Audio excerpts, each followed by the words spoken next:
So now let me invite Dr. Lata Dikoto, the principal of the St. Joseph's College for Women. I have no words to say about Miss because her positive attitude and her win-win mentality always encourages us to dream new heights and to achieve more. So, dear ma'am, I welcome you to our meeting. Hearty welcome, dear Lata ma'am. Thank you, sister. And we have again another renowned personality, that is Dr. Swaminathan Shivaram. Sir, it is a great privilege to have you in our midst.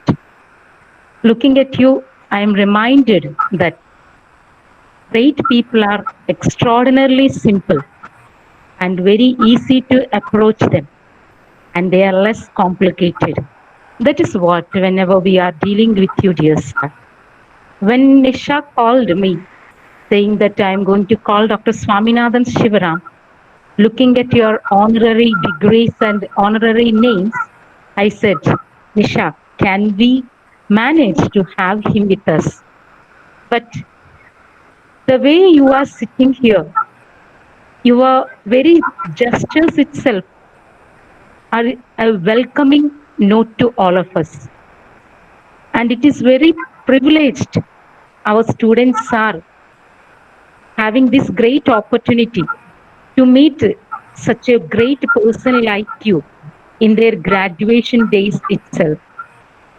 So your look, your outward personality itself is allowing us that we can always approach you as our elder brother or elder guide in our life. So dear sir, I welcome you to our college and hope if things go on well, we would like you to come in present to our college. So hearty welcome you to this webinar, sir.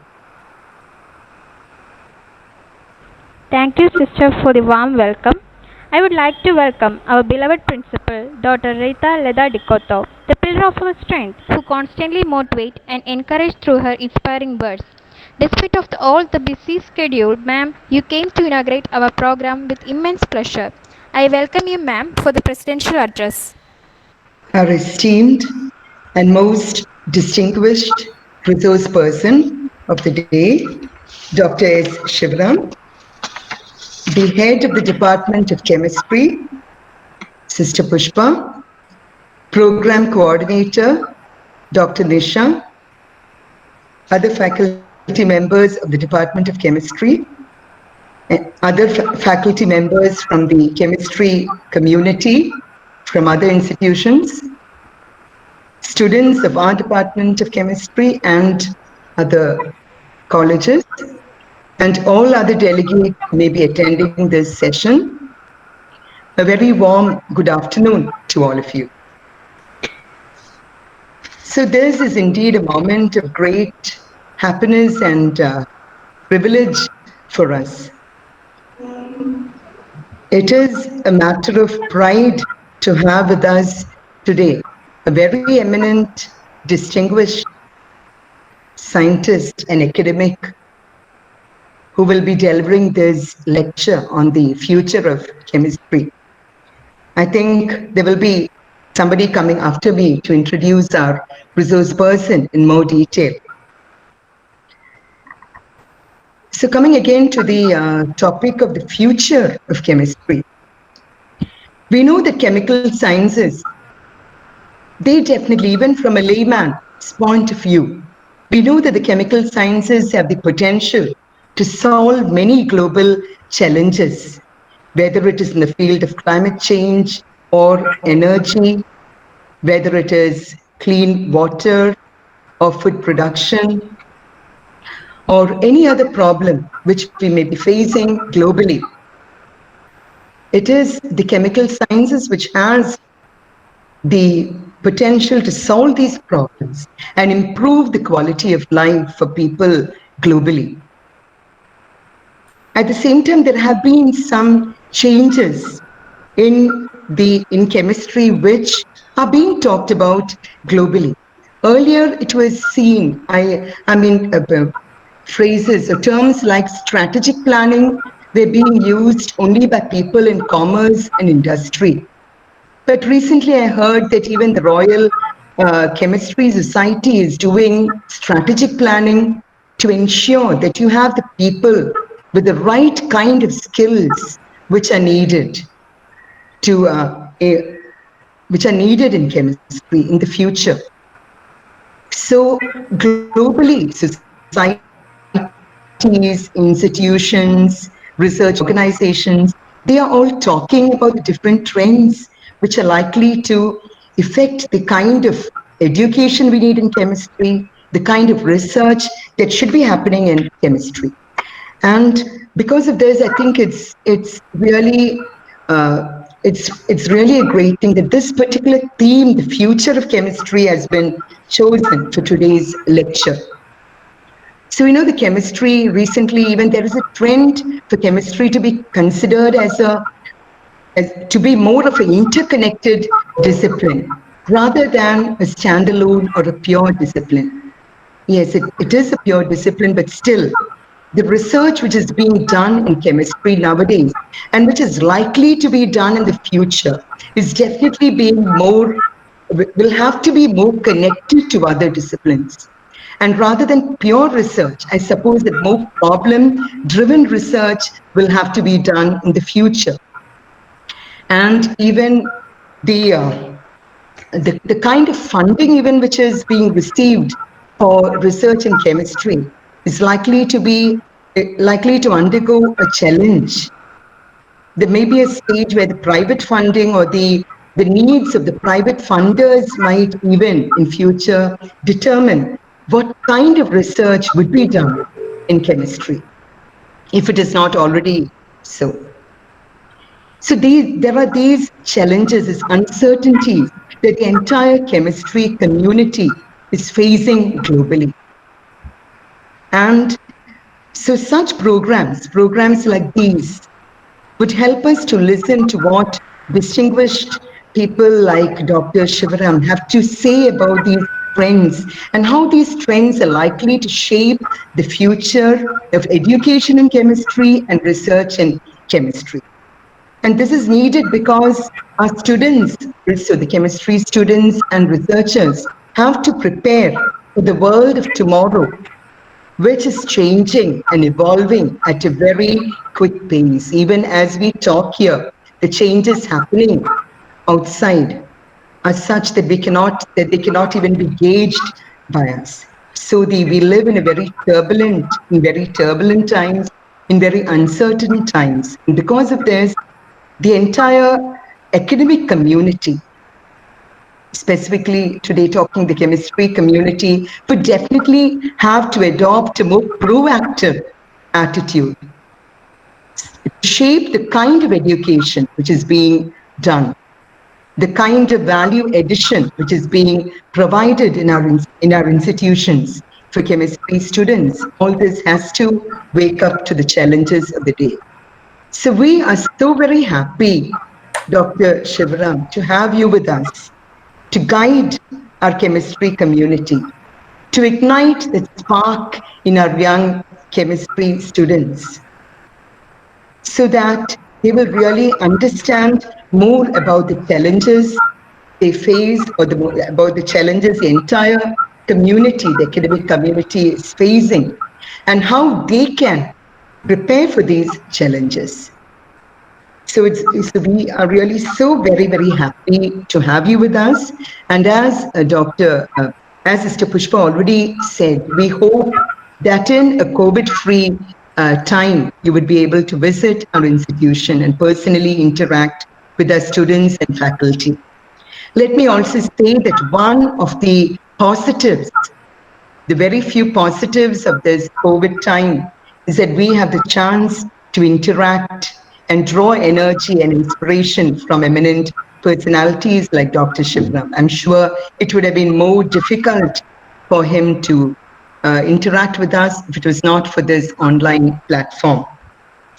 So we are so very happy, sir, to have you with us. We welcome you most warmly, and I congratulate the Department of Chemistry, a very, very proactive Department of Chemistry, for this initiative teach with eminent personalities under the banner of PRAYUKTHI.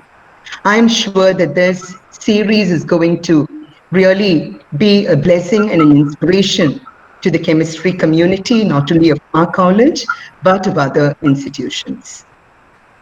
So I welcome you all most warmly again, and I hope this will be a very enriching session and an enriching day for all of you.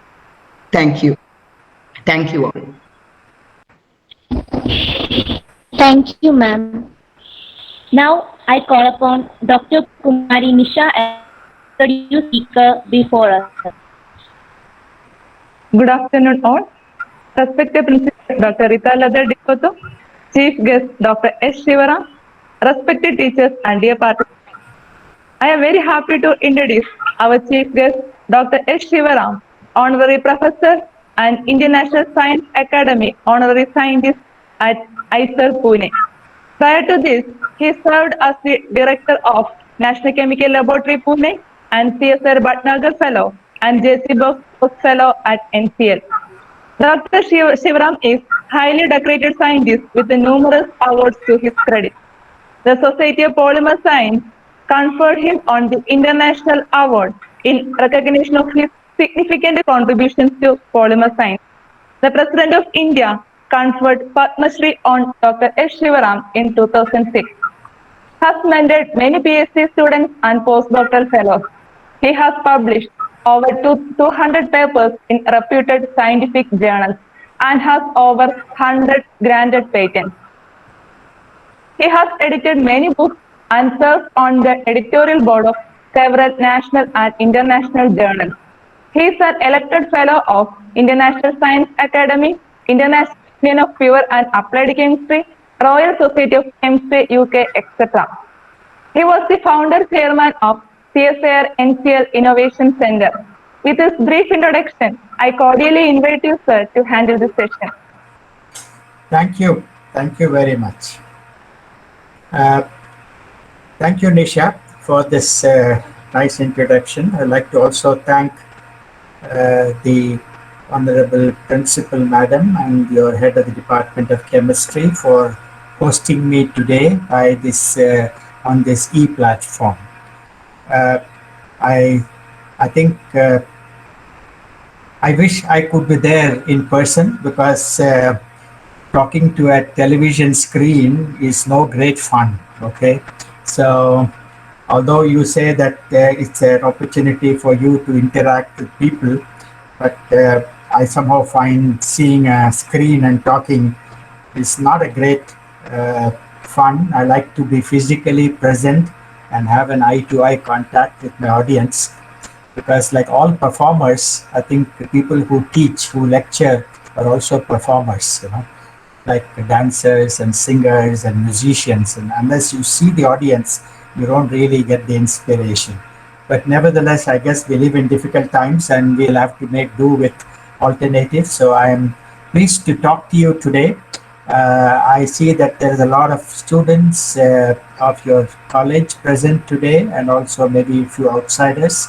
I have requested all of you to note down my email, because sometimes conversation becomes difficult on an e-platform, you know, because of various logistical as well as infrastructural reasons.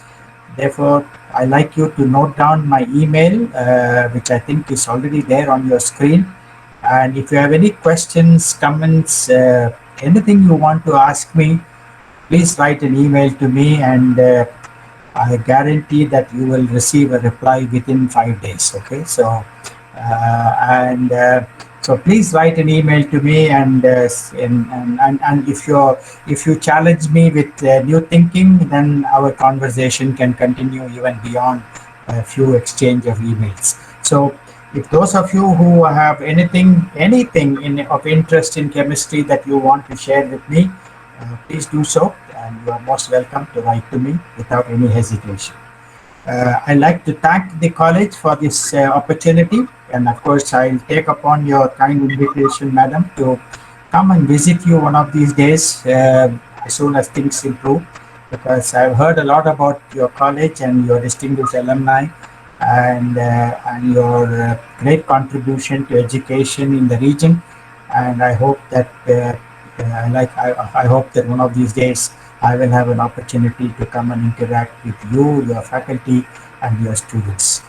What you told in your introductory remarks are actually, you have stolen half of my lecture, madam, and you put the button right on the spot. Okay, as far as what chemistry will be in the future.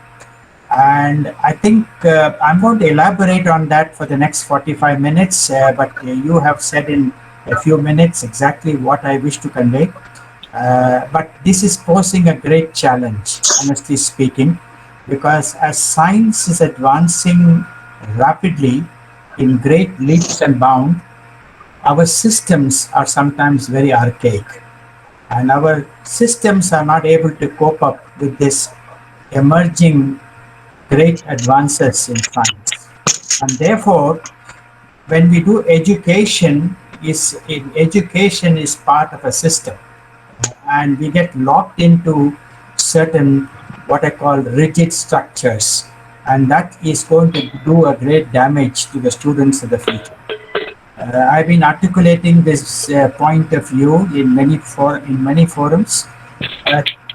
You know, things like policies are nice, like the new education policy, which I think has got a lot of good ideas, but ultimately implementation is where the the real issues are. And I hope that the implementation involves a lot of re-education of the teaching faculty, and I think that is a challenge. Before we educate the children, educate the students, I think the teaching faculty itself will have to get re-educated, and that is even a bigger challenge, because as we grow older, it's difficult for us to relearn things.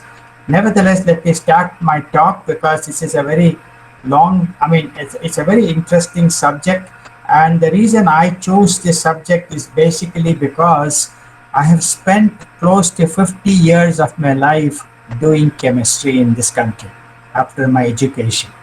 And therefore, I have seen chemistry transforming in the last 50 years. And the question that I have kept asking myself is, what is the difference between the chemistry that I learned as a student of BSc way back in the 1960s, and how do the students of a BSc class learn chemistry today? And is there a difference? And what is the difference? And how do we understand the difference in the context of the future of chemistry? And therefore, that is going to be the theme of my talk. So I'm going to start with history. So all of you can kind of sit back and hear some stories, because we need to understand where we come from in the past in order to chart our course for the future. Because I strongly believe that unless we understand history well, we cannot construct or we cannot reconstruct our future. What is the history of chemistry? And that's a couple of slides to tell you how this whole science emerged. Chemistry emerged as a science around the beginning of the 19th century, which is around 1800s. Before 1800, there was no chemistry. Okay, so it's around 1800, which is roughly about 200 years ago, that chemistry really started to appear as a discipline of knowledge. Now, what was happening before 1800? Before 1800, chemistry was like magic. People were performing chemistry, hoping to discover something, which is one of the things that we talk about here is a philosopher's stone. What is the philosopher's stone? Philosopher's stone was something by which you can convert anything into gold. So they wanted to see whether we can convert copper to gold, we can convert nickel to gold, or bronze to gold, because gold was very valuable. And anything that you can convert one element of what was known to us at that time to gold was a very laudable objective. Nobody will dispute that.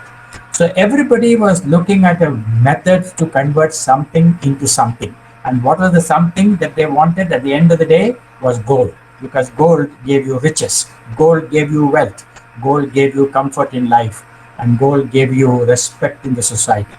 So that was the beginning of chemistry, the search for gold. And therefore, even today, I believe chemistry is in search of gold, but maybe of a different type. But even today, chemistry is always in search of gold. Now, the interesting part of that was that in the process of doing this, what they really looked at, what they really understood was the effect of chemicals and chemical elements on human health. And this was something that they understood even before 1800s. And therefore, chemistry actually became an adjunct discipline to medicine. In fact, the practice of medicine before 1800 had a lot of chemical transformation. They used to mix chemicals, and that's how some of the age-old therapies were born. Homeopathy in the western part of the world, and things like Ayurveda in this part of the world. And much of it was actually based on chemistry. But then chemistry was something that we used to develop medicine. And therefore, chemistry became an adjunct discipline to medicine. In fact, the reason, therefore, even today, what do you call a drugstore? What do you call a store where you go and buy medicines? It's called a chemist. Unfortunately, you will see all over the place in your town, anywhere, called chemists. Who is a chemist? The chemist is a person who sells drugs. Okay, but that's not what chemistry is today. But that's how chemistry became known 200 years ago, and even today, a shop or a store that serves medicines is called a chemist store. Okay. Now, on the picture on your other side, you see a man kneeling before a white light, and this man is a famous picture by Joseph Wright. It hangs in the National Gallery of Art in London. And any one of you, when you go to London, if you have an occasion to go, visit the National Gallery of Art. It's a beautiful picture, and it was painted by Joseph Wright in 1771. The picture is of Hennig Brandt of Hamburg, Germany. And Hennig Brandt was essentially an alchemist, a man who was in search of gold. And one of the things that he did was, while trying to look for gold, and he was looking for things that could convert something into gold, he started looking at phosphorus. But he came to phosphorus by accident. And he was actually taking human urine and trying to figure out, are there constituents in human urine that could be used for transforming base metals into noble metals. And for this, he had to concentrate the human urine. So he used to bring human urine to his home, because that's where the laboratory was. His wife left him because his wife could not withstand the smell in the house. She divorced him and left him. But he continued to explore the constituents of human urine. And in the process of doing so, one day he found this white flash inside the flask. And this white flash was nothing but phosphorus. And the phosphorus is called the white phosphorus. And the phosphorus is basically a constituent of human urine that we know today. But Hennig Brandt did not expect a white flash when he started doing this experiment. And for him, this white lights looked to him like the light of God. And he immediately, you can see here, he kneeled down on his knees to pray before that flask, because he felt that God has revealed himself to him. Now that's the beginning of chemistry. You can see how interesting chemistry began. Well, the chemistry then started like a magic. Nobody knew what the science behind chemistry was, and therefore chemistry was not considered to be a true science. In fact, I call chemistry lacked a Copernicus or Newton. Newton was a physicist. Copernicus was an astronomer. And these people understood something about science far more than chemists understood about chemistry. And this made chemistry a second-rate science in the early part of 1800. And it was Lavoisier, a French scientist, who actually started to understand chemistry. And he brought chemistry, and he was a person who we could say made chemistry a science. And this was a gentleman whose name I'm sure you must have heard. He was a brilliant scientist. His name is associated with extraordinary discoveries that we even today, use. And in fact, it was he who created, in my opinion, the science of chemistry. And chemistry began as a very, in fact, it was only in 1750, around 1750, in Uppsala in Sweden, that the first professor of chemistry was appointed. And it was only in 1778 that we had a journal devoted to chemistry. And the first international conference on chemistry was organized in 1786. The point I'm trying to make is that chemistry started emerging as a science in the late part of the 18th century and in the early part of 19th century. Lavoisier was a very colorful personality. I don't have time to talk about Lavoisier today. He was a very colorful personality. He was very close to Louis XVI during the French Revolution. And because he was very close to the king, when the French Revolution happened, the Peasants' Revolution happened in France, he was guillotined, because he was considered to be close to the King of France. And therefore, along with the King of France, he was also guillotined and hung in public. And in fact, Joseph Lagrange, who was one of the very famous mathematicians later, he said that it took them only an instant to cut off his head, and 100 years might not be suffice to reproduce a person like him, and that was Antoine Lavoisier. Well, chemistry still was not considered as a science because everybody thought that chemistry was something that you did in a laboratory, and it was more like a craft. It was more like something that you practiced rather than something you understood. And chemistry was believed to depend upon empirical acquisition of knowledge and practical laboratory work. And this aspect of chemistry stigmatized the discipline because physics and mathematics were considered to be lofty endeavors of intellectual pursuit. And they were considered to be true science, physics and mathematics. But chemistry was considered to be a dirty science. And therefore, in fact, Immanuel Kant, a very well-known philosopher, in 1786, he didn't even call chemistry as a science. He called chemistry as a systematic art or an experimental doctrine, and he said it will never become a true science. And that was Immanuel Kant in 1786. Well, because chemistry was vilified, chemistry was not considered to be a good chemistry, good science. People started in the early part of 1800. They started understanding the science behind chemistry better. But once people started understanding the science behind chemistry, they wanted to separate the more fundamental understanding of chemistry from the practical exploitation of chemistry. And this is how these two terms emerged around the early part of 1800. One was called pure chemistry, the other was called applied chemistry. And applied chemistry was to exploit the science, pure chemistry was to discover the science. And that is how the term pure chemistry emerged to elevate the prestige of chemistry to the status enjoyed by mathematics and physics, because chemists felt that we are not respected in the society as much as mathematicians and physicists, and therefore we must do something in order to earn our respect. So they became what is called pure chemists. And the people who did work with what is called application orientation, people who did things for the benefit of human beings, were called applied chemists. And this was the real difference between pure and applied chemistry, which later on became basic and applied chemistry, fundamental chemistry, fundamental science and applied science. All these things emerged basically because chemists wanted to elevate their status in the society. And this is the interesting part. But the problem is that chemistry has always been utilitarian.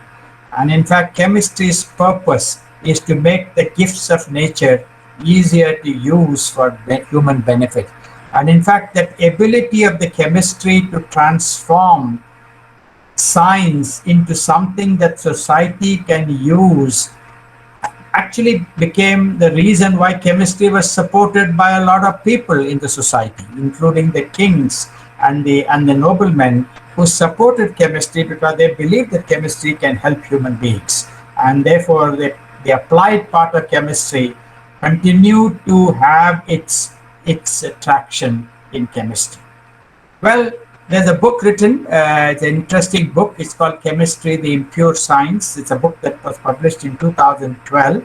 And this is really talking about this conflicts in the minds of chemists and how they wanted to become equal in status to physicists and mathematicians, and how in the process they created this so-called pure chemistry and applied chemistry concepts and the philosophical foundations behind this kind of a concept. But this is just for your interest. I show you that this is a very important part of the evolution of chemistry. What is chemistry? Let's ask this question. What is chemistry?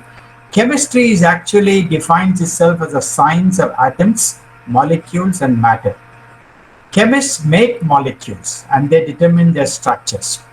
Chemistry is primarily an intuitive science. In fact, I strongly believe, in spite of the fact that physics and mathematics are more objective science, chemistry is an intuitive science.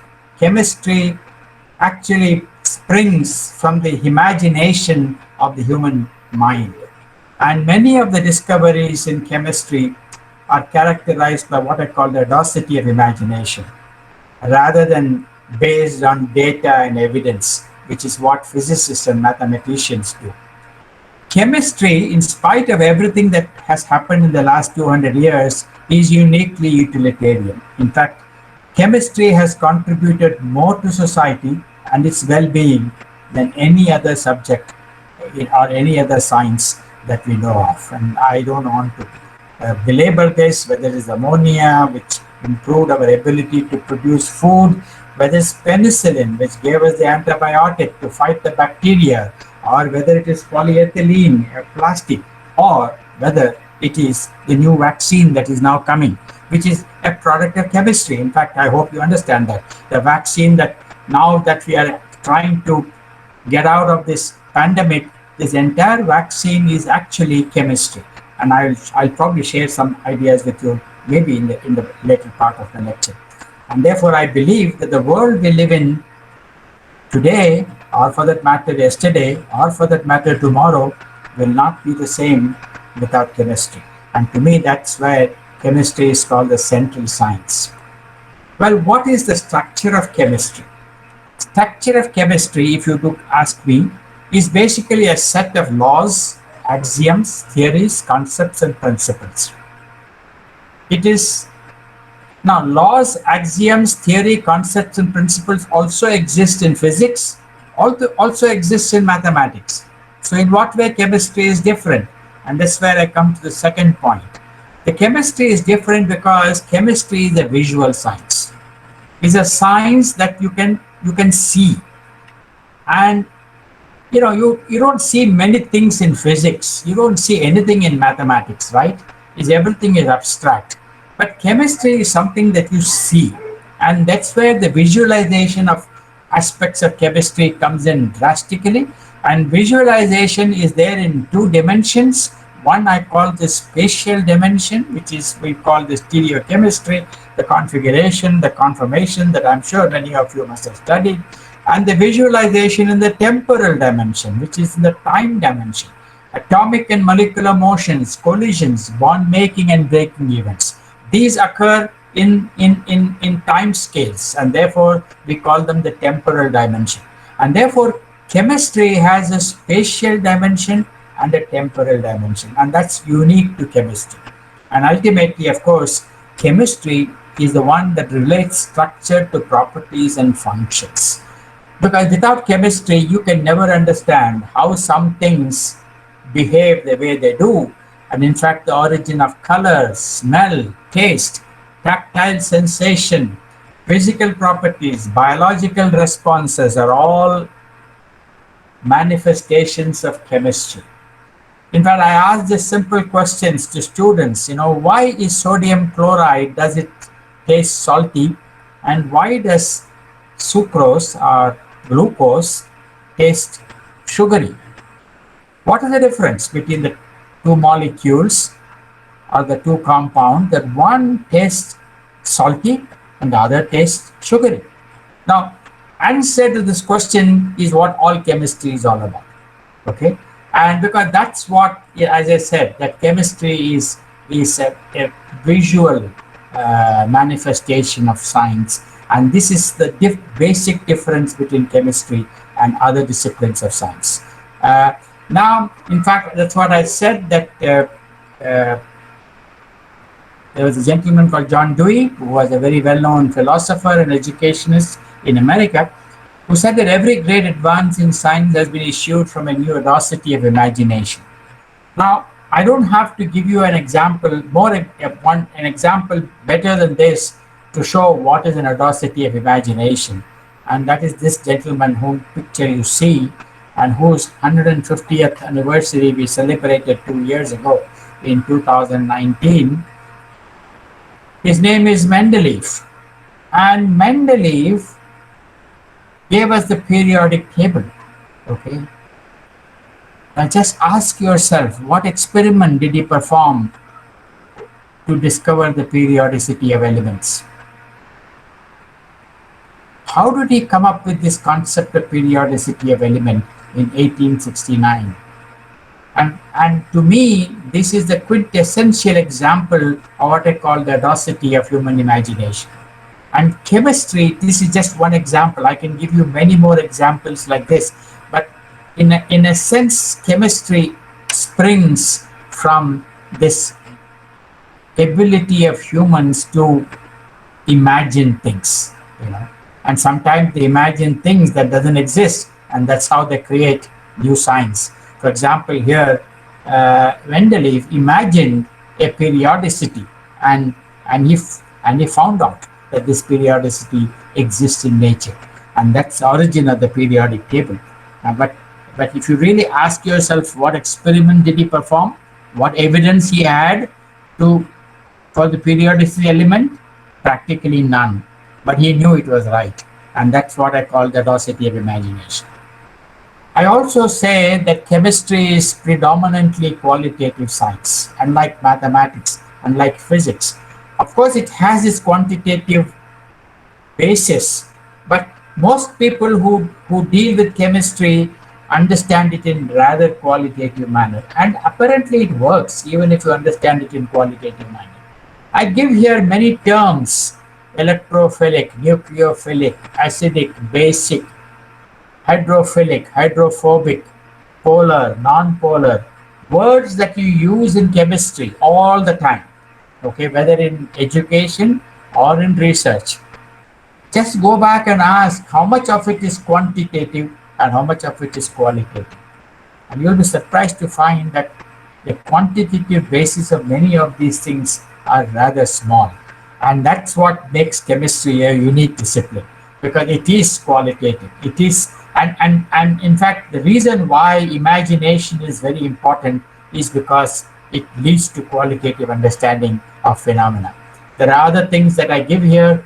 The way the chemists understand kinetics, the way they understand entropy is very different from the way physicists understand entropy, and it's a beauty of the chemist's mind that is able to use a very complex concept like entropy and make use of it, on an everyday basis in chemistry. And that's what I say, that this is an ability of chemists who can do this. They don't tie themselves into knots with deep mathematical formalism, but they're able to use these concepts in everyday life. In fact, that's what, in my opinion, one of the finest chemists ever born in this world who wrote, and this is Gilbert Newton Lewis. In 1926, he wrote a book called The Anatomy of Science. Of course, G.N. Lewis was a great chemist, and I'm sure many of you have heard about him. And what he said was the chemist does not seek the ultimate, but the proximate. He does not speak of the last analysis, but rather of the next approximation. I think it's a beautifully said word which tells you that chemist deals with matter in a way which is very different from other people, who deal with matter. And ultimately, he writes at the end of his paragraph, for while chemistry will never be wholly right, it certainly is never wholly wrong. It's a beautiful statement, and I want those of you who are interested to note down this last sentence and think about it, And he said, while chemistry may never be wholly right, it certainly is never wholly wrong. And I think it's a beautiful sentence that I feel so good reading it even now, although I have read it so many times before. What is, in fact, the beauty of chemistry lies in this ambiguity. I always say this, chemistry sometimes is very ambiguous. And in fact, students find it difficult because of the ambiguity. Students find physics easy because it's easier for them to understand an equation, understand a principle or a theory. But chemists are very, very ambiguous in their understanding of what is going on around them. In fact, there is a term called element. I'm sure every student of BSc chemistry must have read what is an element. I'm sure they must have taught you periodic table, the nature of the elements and everything. But if you really ask yourself a question, what is an element, you still don't have a good answer today. Okay? In fact, it is so difficult to define what is an element. I mean, can you define an element in the form of a mathematical formula? Which you cannot do, unfortunately. Just like you can define the laws of gravity with a mathematical formula, but can you define an element? No, you cannot. And element is so critical to chemistry, yet we cannot define it very well. That's a pity, that's a problem. And in fact, I raised some questions here. What is an element? Is hydrogen atom an element or hydrogen molecule an element in the periodic table? Okay, when you see in the periodic table, the first element on your top left is H. Okay, it's not H2, okay, it is H. H is an element. Does H has an existence? No. Hydrogen in its atomic state does not have an existence. Only hydrogen molecule has an existence. Yet we call hydrogen H as an element. Why not H2 as an element? Because H2 is what is present in the nature, not H. But we still call H as an element. Similarly, carbon, is what is carbon? C. Is it C60? Is it graphene? Is it diamond? What is carbon? We don't know. Should diamond be called an element? I don't know. But C does not have any existence as a carbon. Carbon exists as a diamond or as a C60, as a graphene or a graphite or methane. This is where carbon is found. But we still call carbon as an element. And I don't know. This is very confusing to many people. What do you call an element? Is isotope an element or not? Okay. What is important for an element or for that matter in the periodic table? Is it the proton, the number of electrons, the configuration of electrons, or the energy levels? We don't know. Maybe all of them are important, but we don't have an answer. Yet we use the term element as if it is perfectly good definition of something we understand. And to me, that is the beauty of chemistry. We have no answers to many of the above questions, but the beauty of chemistry is that we are perfectly comfortable using concepts that have no unique or precise definition without diminishing their value to the field. And that is the beauty of chemistry. Because, and that's one of the reasons why physicists find chemistry so difficult to understand. Well, science was actually driven by both tools as well as ideas. In the early part of the history of science, the history of chemistry for that matter, everything was ideas. As I said, it was an audacity of imagination. abstract ideas, quantum chemistry, theoretical physics, existence of large molecules. There were not enough tools in the hands of chemists. But the later half of 20th century belonged to tools. Tools opened new frontiers of science. And as we now look to the future of chemistry in the 21st century, I think both tools and ideas will compete in this world of science. And I think the reason I want to point out is that people should understand that tools are also equally important in defining as the advances in science. There are lots of tools that we have used in chemistry in the last 50 years. In fact, NMR is something that we use so routinely today, but NMR was a curiosity around 1950. Nobody knew what NMR was in 1950. Laser, XRD, a lot of surface analytical tools like electron spectroscopy. PCR came into existence only in 1987. And look at today, everybody is talking about RT-PCR, right? Everybody knows what is RT-PCR. Now, this PCR technique we learned only in 1986-87, which is basically called the polymerase chain, reaction.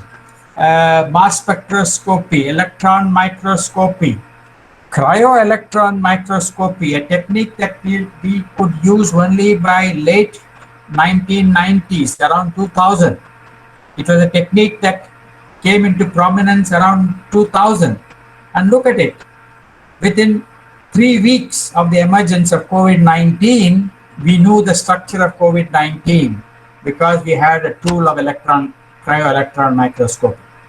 Within 3 weeks of the virus was isolated, we knew the chemical structure of the virus. And that was possible because of the cryo-electron microscopy. So I think these are powerful tools that we have today at our command that enables us to look at very complex molecules. Okay, I mean, earlier people started looking at very simple molecules. Now we can look at very complex molecules and within a very short time.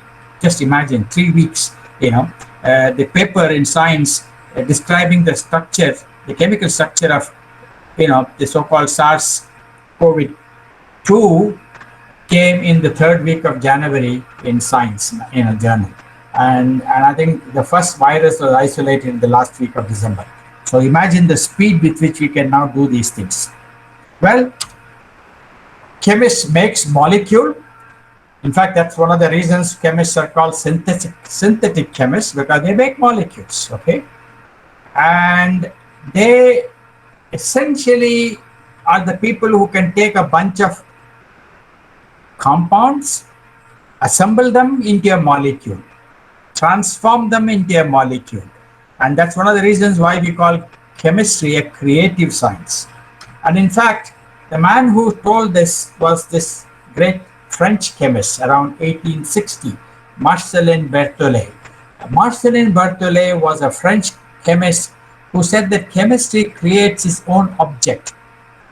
This creative power is similar to that of art, and it distinguishes it fundamentally from the other natural and historical sciences. So I think he gave us a definition of chemistry. Chemistry is something that you can create an object. No other discipline of science can create an object except chemistry, okay? All right, no other, think about it, any other discipline of science that you know of, can it create an object? Just like an artist creates a painting, just like a sculptor creates a sculpture, okay? And an architect creates a great building. Who else can create except chemists? And therefore, Berthelot said that chemistry creates its own objects. And much later, around 1970, a very well-known physicist called Richard Feynman, which I'm sure many of you must have heard of. And he also said something which is very, very philosophical. What I cannot create, I cannot understand. Now, I want you to read this statement along with the statement of Marcellin Berthollet and see, therefore, it is just because chemists can create something, they also understand something better. And without that ability to create, you cannot understand anything, So I think this is something so beautiful. What I cannot create, I cannot understand. And that's one of the reasons why life is so difficult to understand, because we have not been able to create life. Man has not created life, and therefore it is very difficult for us to understand what life is all about. And that's what Feynman, in a way, probably meant when he said this very simple statement, but I think it's pregnant with lots of meaning. Well, look at synthesis, 1828. This was the simple synthesis of urea. Urea was a simple molecule, right? Published in 1828 by a gentleman whom you know very well called Wohler. But then what happened in 1972? You had somebody like Woodward synthesizing a molecule called vitamin B12. Now imagine this, vitamin B12 is a complex molecule. So starting from 1828 to 1972, which is roughly about 200 years, you have mastered chemistry sufficiently that you can make a molecule so complex like vitamin B12. Well, we didn't stop there. Look at it. By 1989, Kishi at Harvard University synthesized a molecule which is even today called the world record for synthesis of molecule. It's called palytoxin, which is basically a toxic non-protein molecule found in nature. And this molecule has 129 carbon atom, 223 hydrogen, 3 nitrogen, and 54 oxygen atom. But not that. That's not enough. 64 chiral centers, 7 double bond exhibiting geometrical isomerism. And look at this. What a complex molecule this is. And he has assembled this from basic building blocks containing carbon, oxygen, and nitrogen. And this is considered to be called the Mount Everest of organic synthesis. Now, what I'm trying to say is that today, chemists can make any molecule in the laboratory. Okay, the tools of chemistry have refined so much that everything you can make in the laboratory. There is no, if you have the facilities, if you have the imagination, you can produce any chemical in the laboratory, however complex it may be. If you can create a molecule like palytoxin in the laboratory, why can't we create simpler molecules in the laboratory? And I think that's true. So the point I'm trying to make is the future of chemistry is not just synthesis of a molecule, because that's no longer a challenge. The question is, it is not systems are going to be more important than molecules, and now functions are more important than simple structure of a molecule. And therefore in chemistry, we have started asking the question, no longer what is it, but we are asking the question, what does it do? And that's a basic question that we are now asking in chemistry.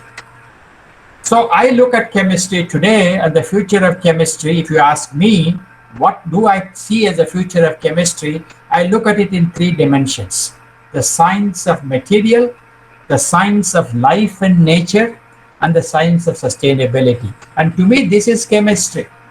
And those of you who study chemistry as physical chemistry, organic chemistry, inorganic chemistry, I hope that you start appreciating the fact that those are not chemistry. Okay, those are disciplines of chemistry that we have created.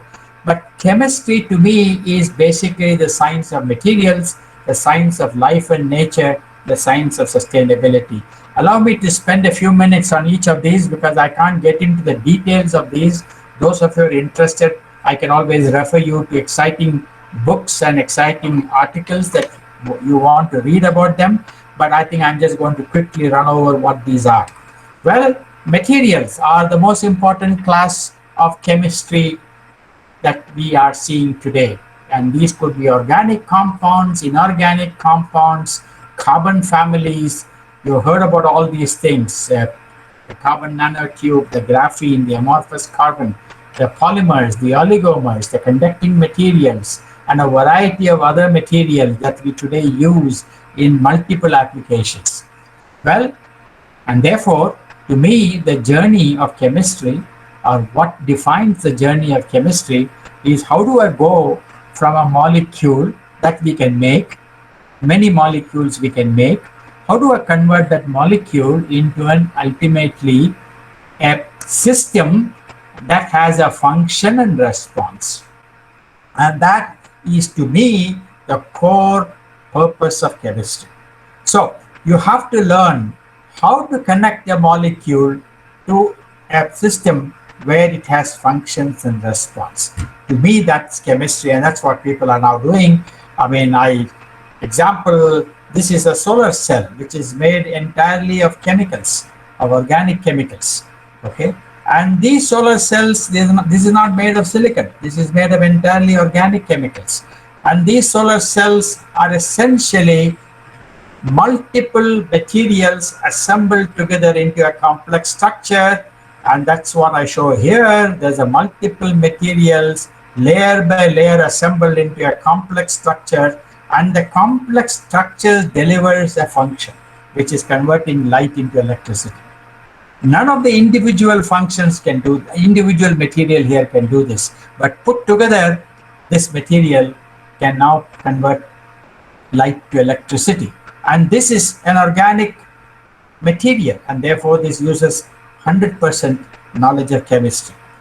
Well, this is an example of that. You can see here a whole lot of organic materials that are used to make such materials. And that material and these kinds of films can now convert electricity, convert sunlight into electricity.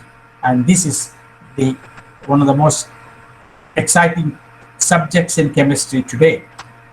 Look at this. This is something you are familiar with. Fuel cells, which convert hydrogen to electricity.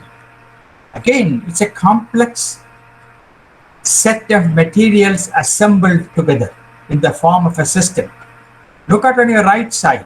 This is the picture, which is you are carrying it every day on your pocket, which is a small battery which powers your mobile phone.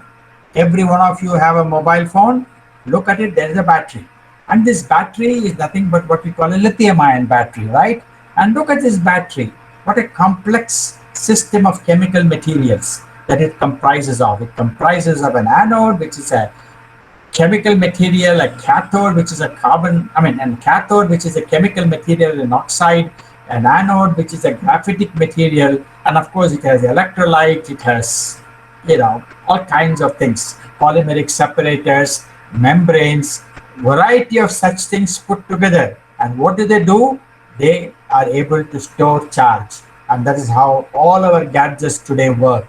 And this is the beauty, this is the chemistry which has been put together. Now, the point I'm trying to make is that it is the chemistry today which is the core of what is called energy interconversion. Okay, you can convert light to electricity. I can convert electricity to heat.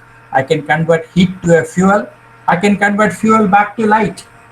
Okay, and I can take heat and can convert to mechanical energy. I can convert mechanical energy into heat, and I can convert electricity into mechanical energy. And all these interconversions, basically, of heat, fuel, light, electricity, mechanical energy, the entire cycle of interconversions are all driven by products of chemistry. And that's the basis today of our civilization, honestly speaking, because the way we can now convert energy into multiple forms and use it is the hallmark of our current life today in this planet Earth. Well, that's what I said here, that it's no longer just molecules, it is now multi-scale structures, there are hybrid material, microphases, there are more interfaces, multiple molecules, and a lot of chemistry is involved here: electrochemistry, catalysis, polymers, ion diffusion and transport, donor acceptor system, electron and proton transfer, oxygen reduction, porous material, conducting material, etc., etc. So you have a whole lot of materials which are able to perform a lot of functions, which is giving us the kind of products that we are using today. Well, what this leads us to is that chemistry is no longer a simple reductionist process. In fact, this philosophy of reductionism actually came to us around the beginning of the 19th century. It became strong in 20th century because in 20th century we had the tools of physics and mathematics which enabled us to understand what an atom is in terms of electrons, protons, neutrons, in terms of the quantum mechanics, in terms of the variety of principles that we use today in chemistry.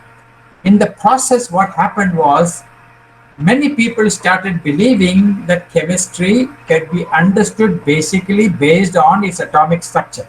For example, if I know the electronic structure of an atom, or I can actually understand everything about the behavior of that particular atom. Now, this looks simple, but it's not true because it is not possible for us to understand the behavior of molecules and the behavior of assembly of molecules purely from its atomic structure. And therefore, the concept that we can understand everything from the basis of the atomic structure was, we call it the reductionist theory, and that theory is no longer accepted today. In fact, this theory was very common in 1930s and 1940s. In fact, Paul Dirac, a very well-known physicist, has said that all problems in chemistry are problems in applied mathematics. For him, if you could understand chemistry through mathematics, he was wrong, but that was a statement that he made in 1930. But he was not right; he was wrong.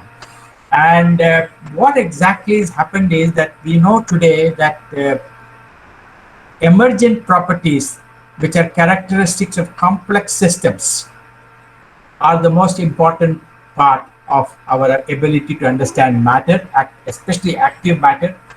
And these systems are characterized by high level of collective and cooperative behavior. And if you use a reductionist approach, you can't understand emergent properties. Okay. And look at life. The life is a classic example of emergent properties. Can you explain life based on atoms and molecules? Well, atoms and molecules are important in making the constituents of life, but life itself cannot be understood in terms of atoms and molecules. And therefore, I call life is the ultimate showcase of what complex chemical systems are.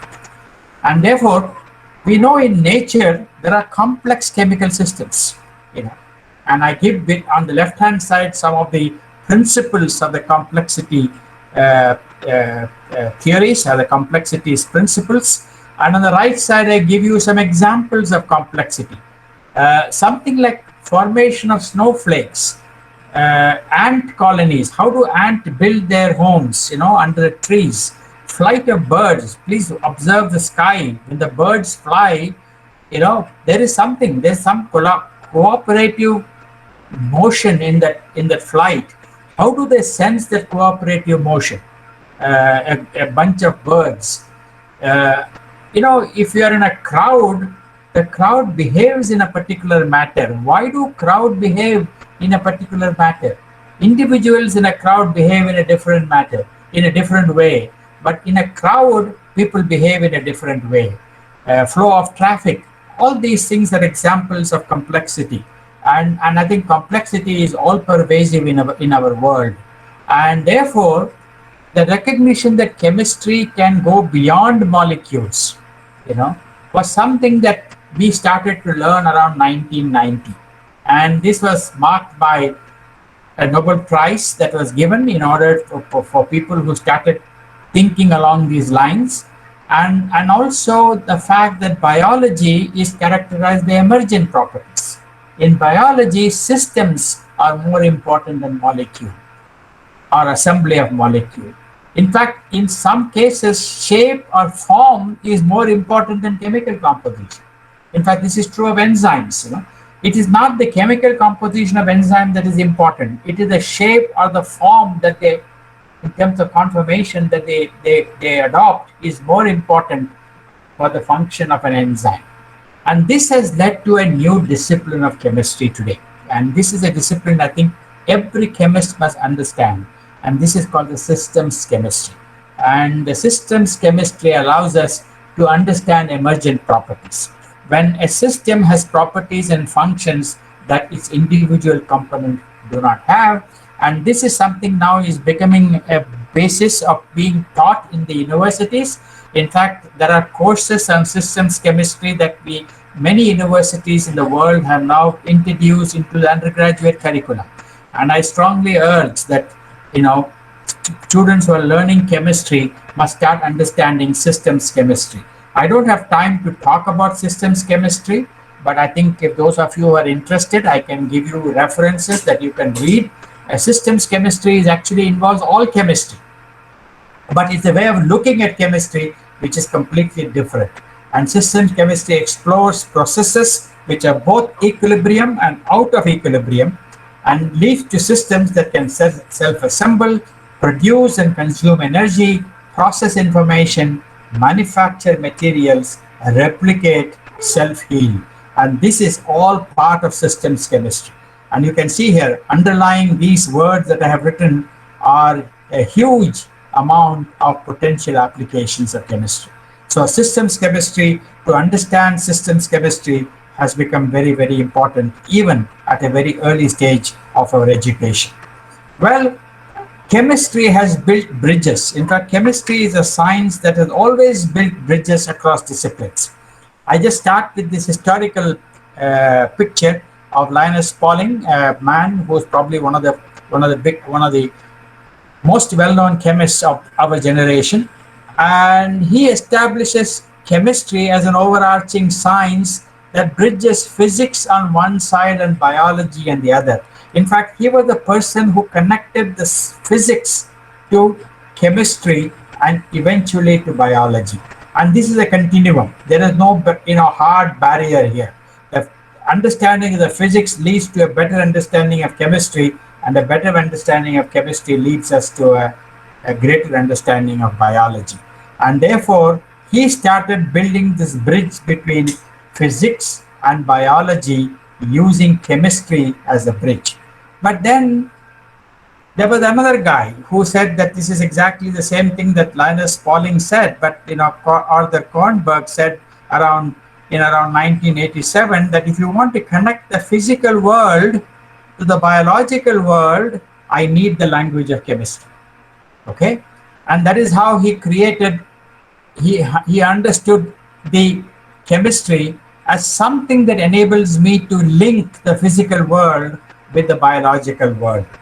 And it was later, around 1987, that Jean-Marie Lane, who won the Nobel Prize in 1987, but he propounded this in the early 1980s, he said that if I want to relate physical world to the biological world, what is the chemistry I need? The chemistry I need is supramolecular chemistry and the chemistry of molecular recognition and self-organization. And he taught us the principles behind supramolecular chemistry and molecular recognition and self-organization. And this is a very key element to bridge the physical world to the biological world. Well, we all know this. In fact, I skipped this slide. In fact, biology and chemistry, I always say, are two sides of the same coin. Unfortunately, our system of education has separated them into two different disciplines, which is unfair, which is actually, in my opinion, counterproductive. In fact, what is biology and chemistry? Structure, function, and dynamics, which is the central theme of chemistry, is also the central theme of biology. And therefore, if you start learning the science of chemistry in terms of structure, function, and dynamics, you start understanding chemistry better, but you also understand biology better in the process. And in fact, therefore, I've been articulating this. In fact, in one university, we have recently launched this program as an experimental program where we have dismantled the disciplines of physical, inorganic, and organic chemistry. We have removed these labels from chemistry, and we now provide teaching our learning modules in terms of structure, dynamics, and functions. And when we teach structure, dynamics, and function, all molecules are assimilated into these concepts, whether they are biological molecules, whether they're inorganic molecules, whether organic molecules.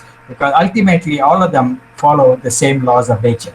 And therefore, essentially, you can learn all chemistry, in my opinion, in the context of structure, dynamics, and functions. And I think we should slowly abandon the manner of learning chemistry in terms of physical chemistry, organic chemistry, inorganic chemistry, etc., and go on to this. Because if you do this, you can learn biology seamlessly with chemistry.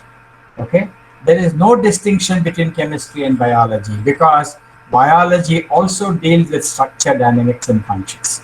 And there are now books being written, there are papers being written how to teach these things. And therefore, it is not something that you have to start from scratch. There are enough literature that you can read and see how to define your teaching modules.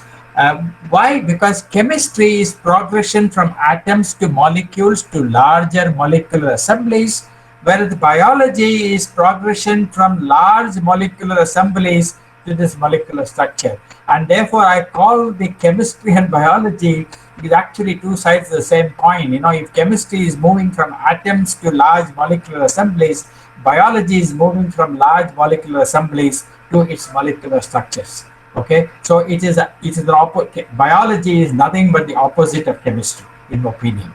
And therefore, and if I can look at molecules, can be organic, inorganic, it can be biological. Molecules can be small or big, they can be single, they can be assemblies, and they can involve a range of inter and intramolecular forces. Now you see, I have put all chemistry and biology into these three circles that I call structure, dynamics, and functions. And I think, to me, that's a core understanding that you need if you want to understand chemistry today. In fact, Roald Hoffmann, a very well-known chemist, a Nobel Prize winner, said once that disciplines are human constructions, the conservative compartmentalization affliction of academia. Disciplines did not exist in nature. Disciplines are created by man or woman, and that's the problem. Once we create, a man or a woman creates something, we are not able to get out of the same, kind of a barriers that we have created. Well, this is one of the questions, therefore, I asked today. You know, there are students of chemistry. I'm sure you have so many students of chemistry, undergraduate chemistry in your college. Please ask them one day, what is the difference between a virus and a bacteria? What's the difference between an antigen and an antibody? What's the difference between a DNA and an RNA? What's the difference between a vaccine based on live attenuated organism or an mRNA?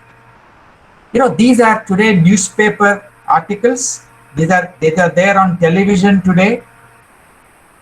How many of our students of chemistry can understand all these things? If a student of chemistry cannot understand this, then I think he is not fit to be a student of chemistry, because this is all chemistry. Okay, and it's all molecules that are doing all these wonders today, you know, and whether it's a virus or a bacteria, it's nothing but a molecule, you know. And I think we must understand the beauty of these molecules and why they do what they do, you know, and I think that will help us to understand chemistry far better. But I think, and also kind of bring chemistry to real life, you know. And I think this is, I ask students of chemistry these questions when I meet them, and I'm sad to say that even MSc students of chemistry cannot tell me a difference between a virus and a bacteria.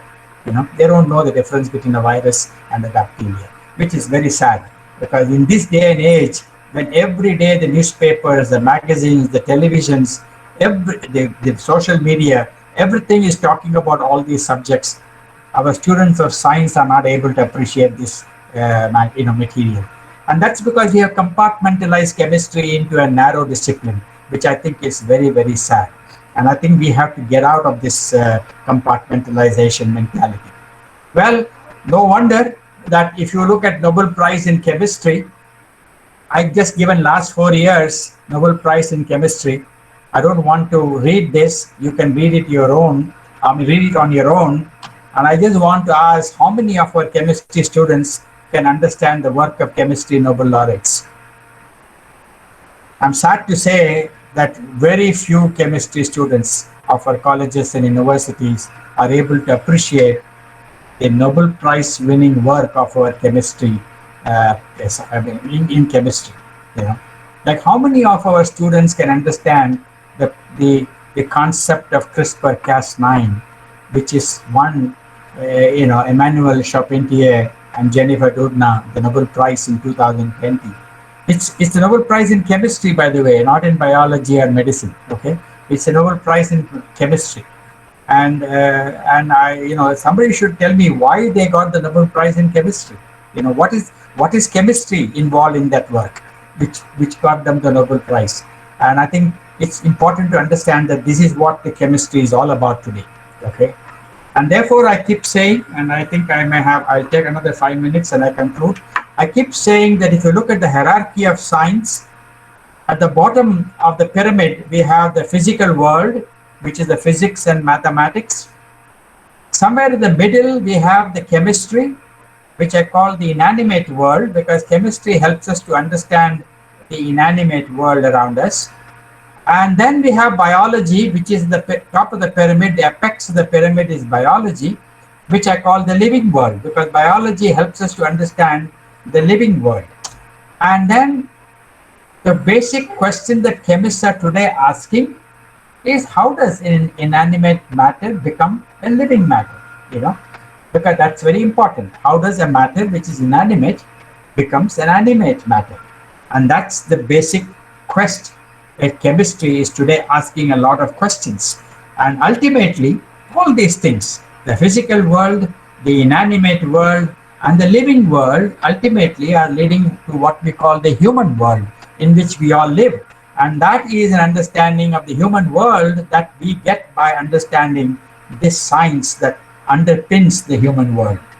And therefore, you have to blur the boundaries between physical, chemical, biological, and of course, I also use the word digital, because digital is very important in everything here. And therefore, you have to blur the boundaries between physical, chemical, biological, and the digital world if you have to understand the human world. Because ultimately, all of us want to understand the human world, right? And therefore, I talked about how chemistry gives a bridge between the physical world and the biological world. Okay? Now, I need a bridge from the biological world to the human world, because I know many things in biology. The question is, what will connect this bridge? What is the basis of knowledge that will connect the biological world to the human world? And that's the biological world, basically the genes, the DNA, the cells, and that's the biological world. And I need to get this human world, a thinking man or a woman, and that's the human world. Now, what is it that will give me that bridge? We don't know this. We have no answers to this question. And this is an important question that today a lot of people are asking and trying to find answers. And to me, and to understand what is called human consciousness, to understand the way human brain works, on the basis of our molecular understanding of our cells, our genes, our genomes, is the one that is going to be the most exciting frontiers of science in the years to come. All right. So, and therefore, today, I talked about the family of materials.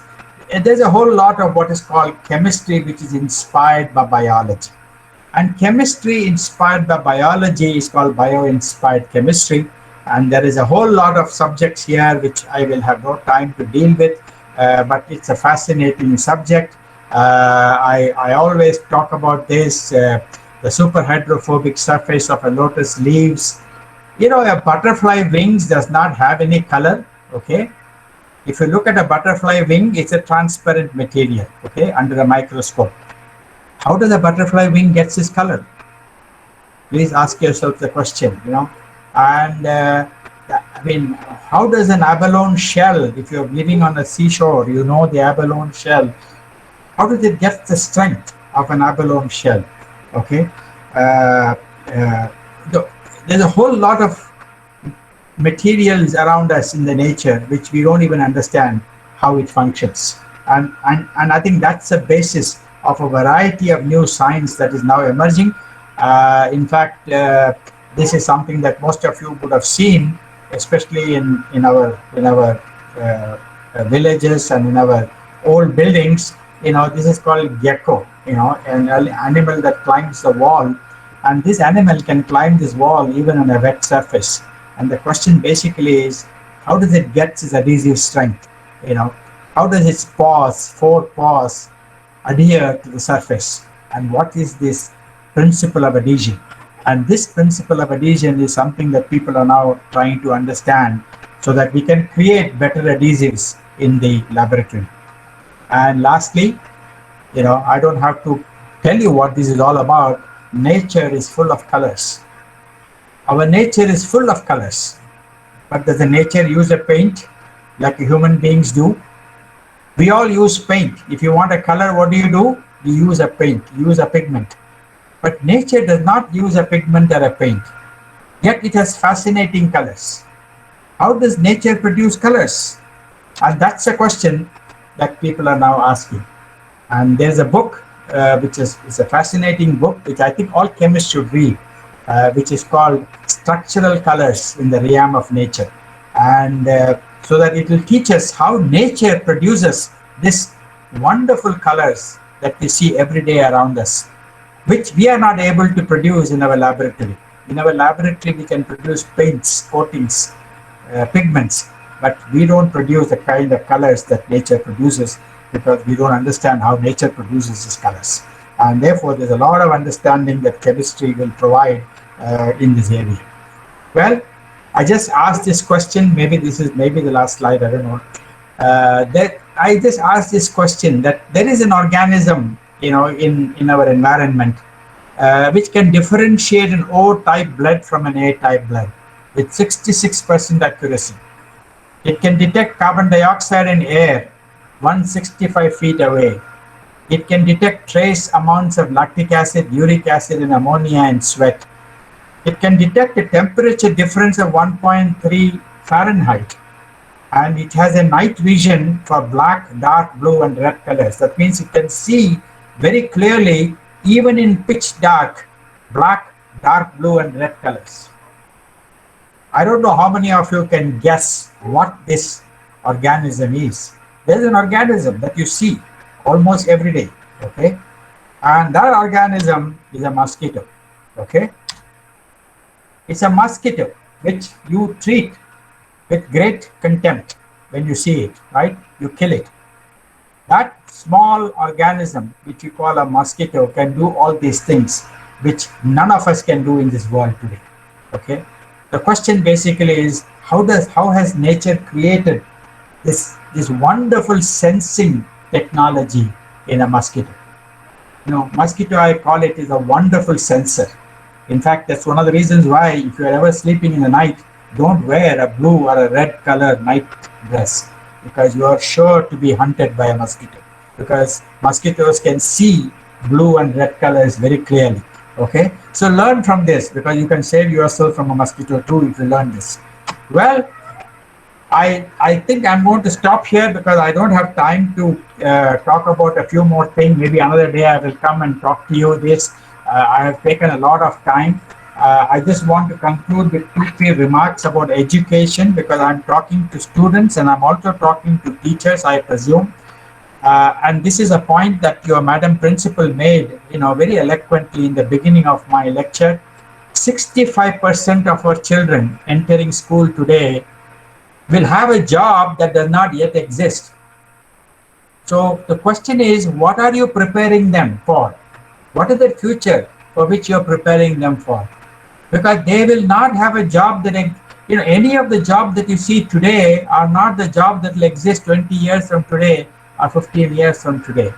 And therefore, Alvin Toffler, a very well-known man who wrote a lot of nice books, wrote that unless we understand the future for which we are preparing, we may do tragic damage to those who teach, to those whom we teach. And this is, I think, a perfectly acceptable statement for me. And the question basically is, when you educate a student in chemistry, what is the objective? To teach the students what we know, or we teach the students how to think. And I think this is a fundamental difference. And I have a strong feeling that if you start teaching students what we know, it's going to be useless, because what we know today is not going to be useful tomorrow. Okay, and therefore we have to teach them what I call patterns and principles, move away from teaching descriptive chemistry. In fact, this will also make chemistry more acceptable to many students, because what most students hate in chemistry is the descriptive part of chemistry. And I think descriptive part of chemistry, in my opinion, is unnecessary to be taught. If somebody is interested, he or she can learn himself. Integrate computational skills and visualization in the learning of chemistry. This is extremely important, and this will make students understand chemistry far better. Make students think in terms of systems. In fact, there are already teaching modules that are appearing today to build systems thinking into undergraduate education. And of course, you must impart self-learning skills. And I think it is very important to do so, because, as I said, the students who are in the school today are, they don't even know what job they'll be doing 20 years from today. Okay, nobody knows, and that's the reality. And chemistry, I always say, has to be done. Chemistry cannot be read. Chemistry you have to do chemistry. And I think that's very important, and preferably doing chemistry which is completely open-ended. That means there are no right answers or wrong answers. And that's the kind of chemistry we should be doing in the laboratory. Do not provide students with exercise with right answers. Students must find the right answers. They don't have to get the right, and there could be more than one right answer, or there can be more than one wrong answer. And that's something that we must learn to accept. And lastly, I think every student can do, even in the most primitive of environment, a little bit of inquiry-based research. I mean, it's not, what I call big research, but little bit research that everybody should do and everybody can do. And this should form a part of the curriculum. And lastly, there are many challenges. We have to break down these disciplines of chemistry. I think we have to start breaking down physical chemistry, organic chemistry, inorganic chemistry disciplines. We have to break down the barriers between chemistry and biology. And I think every student of chemistry must learn biology, and every student of biology must learn chemistry, and in substantive manner, and not as two separate disciplines, but in a connected way. Okay, the boundaries between chemistry and engineering are also disappearing. Okay, and of course, there's a lot of other challenges that we need to think about. Processes for creating value out of chemistry, practice and organization of science in institutions. And I think all these things require new thinking, and new thinking unburdened by our past, to bring transformation in all these areas. And essentially, this is my last slide. Classroom lectures followed by homework followed by exam is a recipe for a failure. If we are still pursuing this model, I think we are living in yesteryears. We are not living in today. I think from teach a syllabus and teach to test, we must move to teach to learn, from factual to analytical. Most of us fill the mind of students with facts. On the contrary, it is the job of a teacher to open the mind with empty spaces so that he can think himself or she can think herself. Okay. And also, I think when we teach chemistry, we must teach chemistry to understand why it is critical to their everyday life. And that's why I said that when people are talking about vaccines, how much of the chemistry teaching that we do enables them to understand what is the difference between these vaccines? What's the difference between an Oxford vaccine and a Moderna vaccine? I think if you're a student of chemistry, you must be able to appreciate it, and that's what I'm talking about, that you must impart skills in chemistry that is relevant to their life and not something that is abstract, that they'll forget after they leave the college. And education in chemistry, in my opinion, cannot be a mere transfer of explicit knowledge across generations. And I think I leave this here. I want to end here. I think I have taken a little longer time than necessary. And thank you for your patience. Thank you for hearing me out today. And I leave it to the organizers to plan the next part of the program. I'm available for the next half an hour. If there's any interest, I can keep talking. But otherwise, I leave it to the organizers to decide what next to do. Thank you very much for your very patient attendance.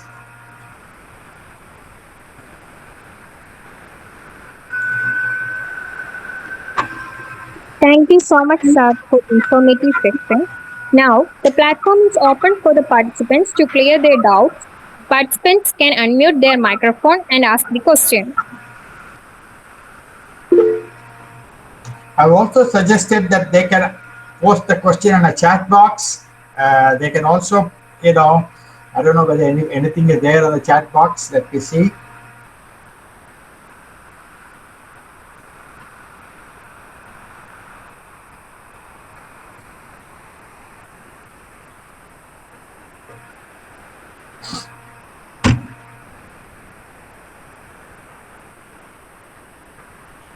There is nothing on my chat box at this moment.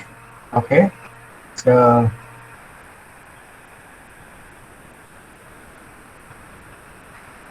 but as I said, I find interaction on a e-platform very, very difficult, and I think that's why I said I told the students to note my email, which was there in the first part of your thing, and the rest of it, if you want a very general comment, there are some people who are asking me future of industrial chemistry. Okay, share something about your research work. Thank you. Somebody is asking future of polymer chemistry. Now, these kinds of questions I don't want to answer here. These things, if you just send me a mail, I can share with you information that you can read. Okay, all right. So, but if there is something which is more, which I can answer, I can answer. Okay. So, but if you want to know what is the future of, by the way, I don't think there is anything called industrial chemistry. There's anything called polymer chemistry. It's all chemistry for me. Okay. There is not. It's only the way you use that chemistry. But if somebody is interested in knowing more about industrial chemistry, I can refer you to books or papers. Okay. This is a good question somebody is asking. Okay, I like this question. Is chemistry a dying field? Okay, that's who is that person? Let me see. Is Fatima Ismail? Is she a student? Nisha, is she your student? Yes, sir. Yes, sir. Okay. Is she a student of your college? Fatima Ismail. Yes, sir. Our student. She's our Very student. good. Now that is a great question. Okay, is chemistry a dying field? Did you get the impression from what I was telling you that chemistry is a dying field? I thought I tried to convey the impression that chemistry is a very vibrant field. On the contrary, chemistry is what is driving, all other sciences today. Okay. Without our deep understanding of chemistry, it's impossible for us to, do what we are doing today in many other disciplines. And that's why I said chemistry is not a dying field. Chemistry is a very living field. Okay. All right. In fact, it is giving life to many other disciplines. Okay. Look at materials. Look at and I didn't talk about sustainability. Unfortunately I didn't have the time. I didn't talk about creating a more sustainable world. In which we can all, not only we will live, but our future generations will live in peace and harmony. Look at right now look at things like vaccines. Without chemistry, there can be no vaccines that you are going to be getting a shot, okay, very soon. Now, the reason is that we can't, chemistry is certainly not a dying field. In fact, once you master chemistry, you can master any science, later on in your life, okay? And that's the beauty of chemistry, because chemistry is the basis on which everything revolves around. So that's a good question. Is chemistry a dying field? If you are getting a feeling that chemistry is a dying field, that means somebody is not teaching you the right chemistry. Okay, all right. So I think, and we have to. So this is something that the teachers will have to also answer this question. And when you teach chemistry, you have to teach them that this is a living science. This is a science of the future. Okay. So that's a great question. I like that question because it's a provocative question, but I think if I were there in person with you, I would engage in a half an hour discussion with Miss Fatima Ismail. Okay. But that's a good question. And now, what is it? So even now, most of the people opt for pure chemistry and no for integration. No, there is nothing called pure chemistry. Okay, I only talked about pure chemistry in a historical sense. Okay, pure chemistry, there is nothing called pure chemistry anymore in 2021. Okay, pure chemistry is a name that was created in the early part of the 19th century because they wanted to resurrect chemistry from a bad name, because chemistry was considered like magic in those days. And therefore they called it pure chemistry. But today there is nothing called pure chemistry. And today, in fact, if you have, this question is a good question, and they have to integrate, okay? You have to integrate with material science. You have to integrate with biology. And the chemistry has to, as a student of chemistry, you must know how to integrate these disciplines, and that's what you should be taught, in my opinion, in your colleges, okay? With some examples, with some case studies. And I think it is important for you to know that how you learn from how you take chemistry, the chemistry that you learn in the classroom and relate it to other disciplines, and integrate it with other disciplines. You have to integrate, okay? There is nothing called pure chemistry anymore, okay? I mean, there's nothing called pure chemistry, okay? Everything is chemistry today, and as I told you, the 2020 Nobel Prize winners for CRISPR-Cas9, they were awarded Nobel Prize in chemistry, right? They were not given Nobel Prize in medicine, okay? And by the way, one of them is a chemist, essentially, all right? So one of the ladies who won the Nobel Prize is a chemist, okay? She was trained in chemistry.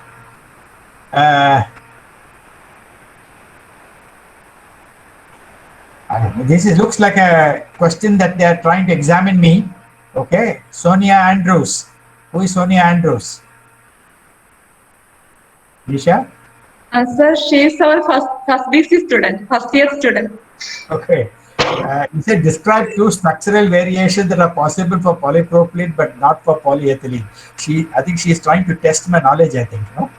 So anyway, look, polypropylene has got, 3 structural variation, not 2. Okay. So it's got 3 structural, actually it's got more than 3. It's got close to 6 or 7. But for most people, 3 is good enough. Is isotactic, syndiotactic, and atactic polypropylene. Okay, this is what. But if you want more about this, I can guide you to some very simple articles. Okay, if somebody is interested in this. Okay, and if you want to know how polymer structure influence physical properties, that is a full course. Okay, so I can't tell you in 10 minutes. Okay, but if you're really interested in the subject, please note down my email. Send me an email and you will receive whatever you want, okay? Presentations, PowerPoint, papers, articles, I will get you, okay? So you can read. Synthetic rubber need natural rubber to make it. So what is considered? Does this mean every rubber product contains?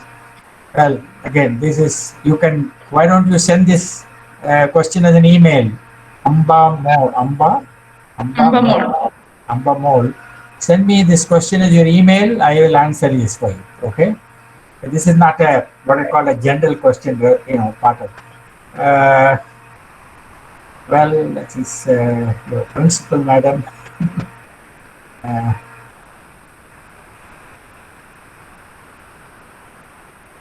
It is possible to break a pi bond between a solute and a magnetic solvent using magnetic force. Well, I don't know the answer, honestly speaking. Who is this Arati Babu? Is he a student of yours? Yes, sir. Okay. Maybe one of your teachers should find an answer for this. I don't know the answer. I have to look up. I don't know what. And maybe, it's a lady or a gentleman. I don't know. It's a lady, right? It's a lady, right? Arati Babu. It's possible to break a pi bond between a solute and a magnetic solvent. Sir, actually, first BC students are asking this type of questions. Good. First BC students, sir. Okay, no, ask her to give me an example. What is a magnetic solvent? I do not know. Okay. What is a magnetic solvent? I have no idea. What is this term? So where has she got this term called magnetic solvent from? I do not know. Okay. Well, explain the relationship between bond energy per atom with the number of bonds. This your teachers must do. Okay. All right. So Nisha, it's your job to explain this. Okay. Okay, sir. This is part of learning chemistry. Okay.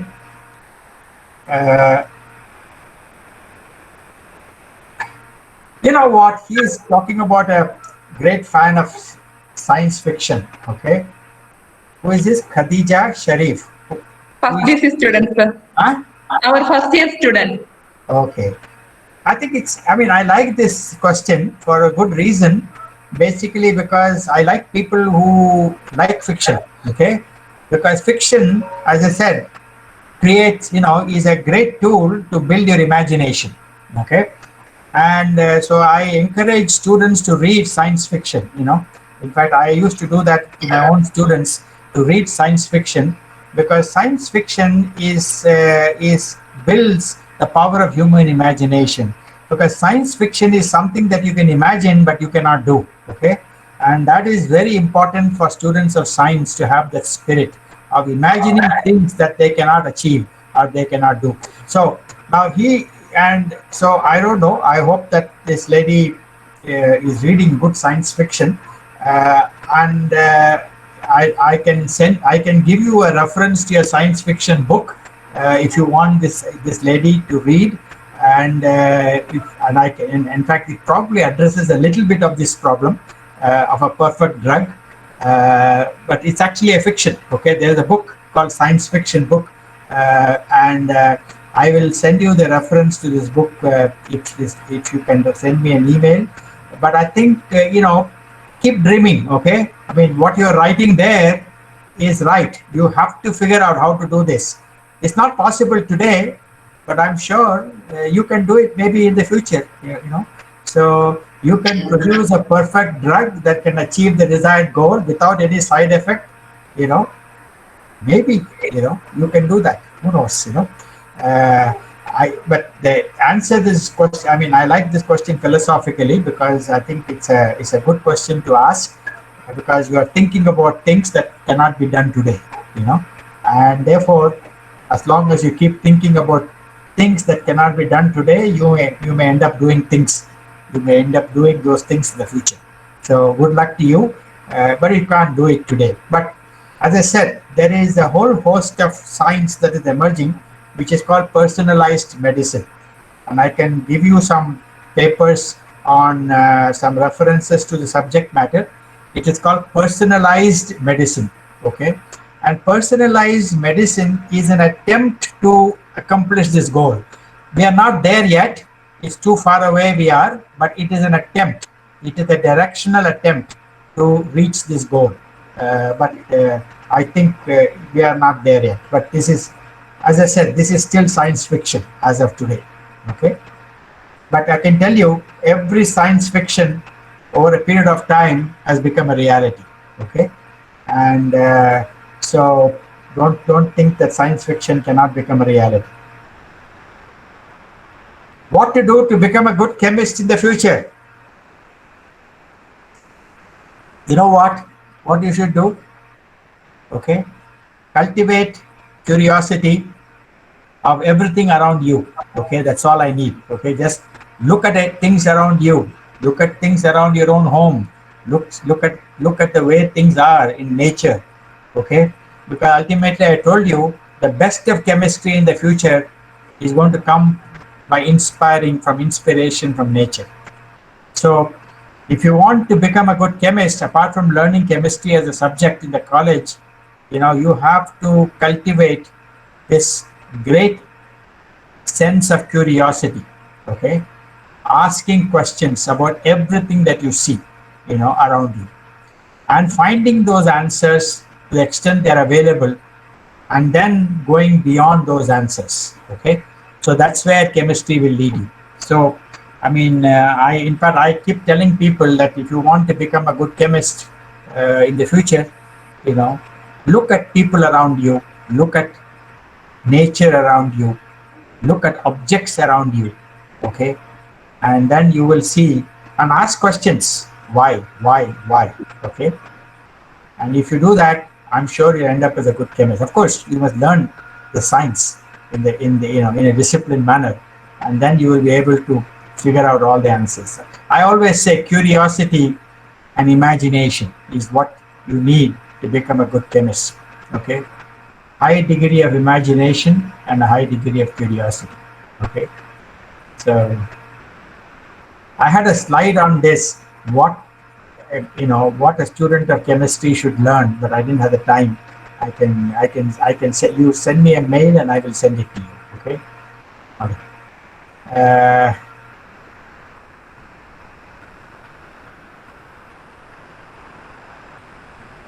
No. This is, I don't know who this person is. Alina Naronha. Is she a teacher? No, sir. She's a second-year student. Okay. No. Actually, it is not. Yes. You see, chemistry is actually visible. It is not invisible. Physics is invisible. Mathematics is invisible. Chemistry is very visible.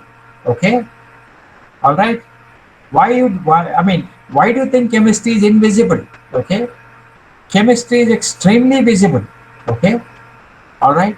I can teach the concept of entropy using a rubber band. Okay. A rubber band is something that you all have, right? I can teach the concept of entropy using a rubber band. It's very visible because every day you use a rubber band, you stretch the rubber band, okay? You're changing the entropy. And because of that, something is happening in the rubber, okay? So chemistry is very visible. So I think there is something. Now, apart from the fact that today you have powerful visualization tools, okay? All right. In fact, you can do a three-dimensional visualization, using a three-dimensional goggle, okay? And you can actually see on your screen everything about a molecule, okay? Everything about a virus, everything about imaging of a virus, okay? In fact, there are some beautiful three-dimensional images of COVID-19 that have been published in the last 6 months. Beautiful images that tells you exactly how COVID-19 looks like. Okay, all right, and what every part of that COVID-19, what is the chemistry behind those parts? Okay, what is the spike protein? What is the chemistry behind the spike protein? Okay, all right, which is what is causing all this big damage to all of us, right? So the question is, it's very visible. Okay, you have to use the right tools, and I think when I talk, I'm not talking about abstract computation. Computation is something else. Computation is something else, but I'm talking about visualization. Computation is a mathematical operation, a set of mathematical operation. But there's a lot of visualization tools that are available today. In fact, in many American universities and many European universities today, there is a theater that they have built for the students. It's like a small mini theater. It has got a big screen, like a movie screen. And you can go and wear your 3D, lens, 3D goggles, that you see, and sit there and learn chemistry. Okay. And actually you can see chemistry in action. Okay. and so you're taught chemistry in the classroom, and then you go there and you have a joystick, you can move it around, you can play games with it, you know okay, you can change the conformation and see what happens. You can change the bond length and bond distances. You can substitute one atom with another atom. Everything you can do on real time television on a screen, using visual models. Now these tools are all available today, and unfortunately some of our more people who are somewhat more privileged than us in this country are able to use them in other parts of the world. But I think these are not very expensive, and I think it's question of, in fact, IISER Bhopal has created this facility, in IISER Bhopal. In IISER Pune, that facility is under creation now. Okay, so it's a question of, I mean, we don't need the highest end resources, but we can even use smaller resources to build visualization platforms. And I think if you, in fact, my own feeling is, a student is when he or she is able to visualize something on a screen, he or she understands the chemistry far better than what you can teach on a PowerPoint or on a blackboard. Because I always say that chemistry is a three-dimensional science, as most of us teach chemistry in 2 dimensions. Whereas actually chemistry must be understood in 3 dimensions. Okay, X, Y, Z direction. But on a piece of paper we can do only X, Y direction. That's the problem with teaching chemistry. So you are right to some extent, but today with very powerful workstations and 3D imaging and educational tools that are available, I think you can overcome this. It's no longer invisible. It is very visible. Apart from the fact that there much of science, in my opinion, chemical science is visible. Okay, you take a drug molecule, you see it, right, in the form of a tablet. It's a chemistry, right? It's a molecule. You see it in the form of a tablet. Okay, you see a polymer molecule, you can see it in the form of an object in your own use. And these are all products of chemistry, right? So you can see them, you can observe them, and you can learn from them. Okay, Arshia Rishi, this is a classroom question. I can answer you separately, okay? All right. So, how to become an entrepreneur in the field of chemistry? Well, it's again, it's a good question. If you want to become an entrepreneur, well, we'll help you. I can help you with my advice, but I can't tell you in 5 minutes. Well, great. Mary Jogi, learn good biology, okay, along with chemistry, okay, and make sure that you have access to learning biology as much as you can learn chemistry, okay. And I think it is very important to do so. And both chemistry and biology are important. And if you learn good biology and learn good chemistry, I think you can go places, And I always say biology must be made compulsory subject for chemistry students, Especially, I'm talking about cell biology, molecular biology, and biochemistry must be made, what are called compulsory subjects for chemistry students. Every chemistry student must learn, because this is, and I think you can do so. I think you must learn biology. If your college is not giving you the opportunity, you can learn on your own.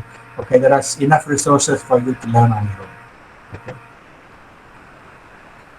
Fatima, yes, I wish I was there in person. I should talk to you, share your innovative experience as a chemist. I can't answer this in 5 minutes. I have to now log off because I have another meeting at 4:30. So, how much chemistry go? Creation of a sustainable world. Again, unfortunately, I couldn't talk about this.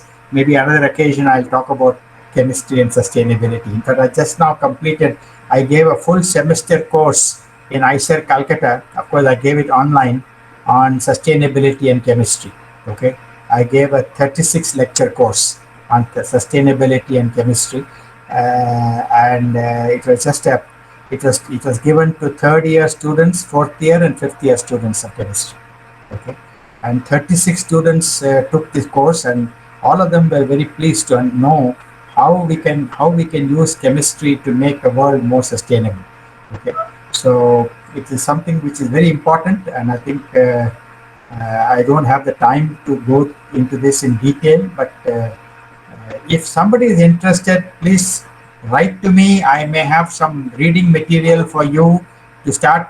I can suggest some reading material, some articles, some reviews, and you can start reading them. And if you start reading them, you will get some good interest. Okay, so please write to me, and I have already provided my email. No, I'll just type it for you here at the bottom.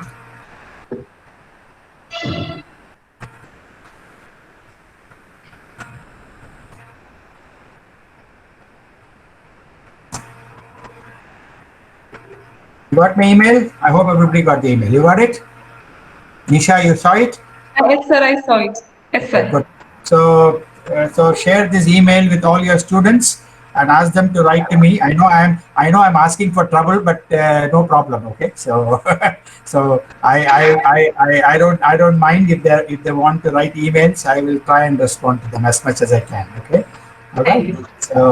So I think I need to close because I have a 4:30 engagement. Okay. So I want to close. So thank you so much. I'm extremely happy to see a lot of response from your students. Some of those questions are extremely valuable, and I think I wish I could have spent a day talking to them individually or collectively, and I don't have all the answers, but I can at least stimulate thinking. I mean, that's all I can do. I mean, I want to tell the students that the job of a teacher is not to provide an answer. Okay. All right. I mean, they always think that if somebody is wise, if somebody is a teacher, he should have or she should have all the answers. I'm telling that nobody in this world has all the answers. All I can do is stimulate your thinking. Maybe you will stimulate my thinking. I will stimulate your thinking, and you have to go and find the answers yourself. Okay. Okay. So there's no longer a place where you ask a question and I give you an answer. Okay. So I think science is much bigger than that. So all I can do is share ideas, share my perspective, and lead you to a process where you think on your own and find your own answers. Okay. Ultimately, the joy in science is when you find your own answers. So that's where the joy of science is. So thank you very much, madam, the principal, madam, Disha, and everyone who have put this program together. I have enjoyed it. I have enjoyed it so much that maybe I will do it once more. Okay. So thank you very much. I invite Dr. M.A. for vote of thanks. Good evening, all. On behalf of Department of Chemistry, St. Joseph College for Women, I deem it a great honor and privilege to propose vote of thanks on this occasion. Let me first of all start by giving glory to the Almighty God for making today's session a great event. Then I thank our dear principal, Dr. Rita Leda Dikoto, for her support and guidance in all our programs. Thank you, ma'am. Thank you for being with us today. Then I thank our today's resource person, Dr. S Sivaram, Honorary Professor and Scientist, ISER Pune, and Padma Shri recipient, for delivering this informative session. This session was very useful to understand the history of chemistry and also the future of chemistry in changing the world scenario. Surely, this session might have enlightened all the participants. This talk widened the knowledge and the role of chemistry in building the society. Thank you, sir. Thank you for being with us today. I also extend my thanks Dr. Kumari Nisha, coordinator of this program, and Sister Puchpa, head of the Department of Chemistry, for organizing this wonderful session. I also thank all the faculty members of Department of Chemistry who worked behind the scene this event happened. Last but not the least, I thank all the participants for your cooperation in making this program a resounding success. Once again, Thank you all.